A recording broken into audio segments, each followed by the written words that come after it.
Okay, so what is the difference between normal variable and static variable? ठीक है, दोनों के बीच का डिफरेंस क्या है? तो सबसे बड़ा डिफरेंस है नॉर्मल वेरिएबल में। नॉर्मल वेरिएबल को हम लोग डाटा टाइप एंड वेरिएबल के नेम से इनिशियलाइज करते हैं, ठीक है, एंड ये x = 0 हम स्टोर करते हैं। लेकिन स्टैटिक वेरिएबल में हम इस तरीके से इनिशियलाइज करते हैं, स्टैटिक इंट y = 0। दूसरा सबसे बड़ा डिफरेंस ये है कि नॉर्मल वेरिएबल जो है, normal variable is a local variable, so इसका जो वैल्यू है किसी पर्टिकुलर क्लास में या फिर किसी पर्टिकुलर फंक्शन में वही रहेगा। तो बार बार इफ़ वी कॉल इट तो x बराबर 0, तो x बराबर तो हम लोग अगर इसे बार बार नॉर्मल वेरिएबल को कॉल करेंगे तो इट इनिशियलाइज विथ x बराबर 0, तो ये बार बार x बराबर 0 से ही इनिशियलाइज होगा, तो इसका वैल्यू हमेशा 1 रहेगा। But in case of static variable में हम अगर एक बार उसकी वैल्यू चेंज कर देंगे तो वो थ्रू आउट द कोड वो सेम वैल्यू ही होगा।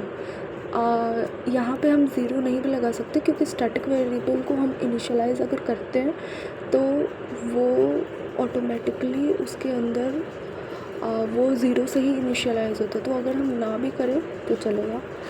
तो अगर हमने एक बार स्टैटिक वेरिएबल को चेंज कर दिया तो वो थ्रू आउट द कोड उसका वेरिएबल चेंज होगा। दोबारा चेंज किया तो फिर कॉल करने के बाद उसका वैल्यू चेंज हो जाएगा and through out the code वो चेंज वैल्यू ही रहेगा। तो अगर हमने स्टैटिक वेरिएबल को एक बार चेंज कर दिया तो फिर वो वैल्यू ऑटोमेटिकली वो चेंज हो गया।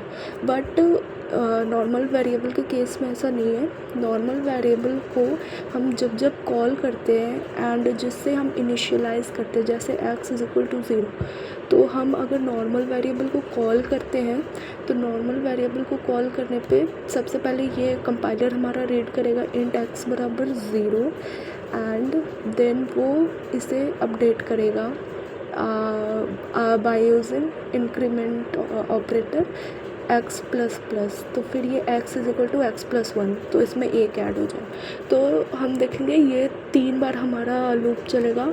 तो ये पहली बार चलेगा तो नॉर्मल वेरिएबल 1 आएगा, दूसरी बार में भी 1 आएगा, तीसरी बार में भी 1 आएगा। But in case of static variable ये 0 से इनिशियलाइज है, तो एक बार लूप चलेगा तो ये 1 हो जाएगा, दूसरी बार में 2 होगा, तीसरी बार में 3 होगा।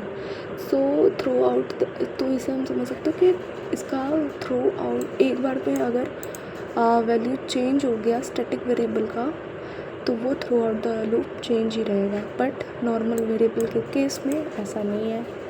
सो अगर हम इसे रन करके देखें, so just see normal variable 1 से पहला अगर लूप चला हमारा फर्स्ट कॉल में, ये नॉर्मल वेरिएबल 1 आ रहा है, देन स्टैटिक वेरिएबल भी हमारा 1 आ रहा है।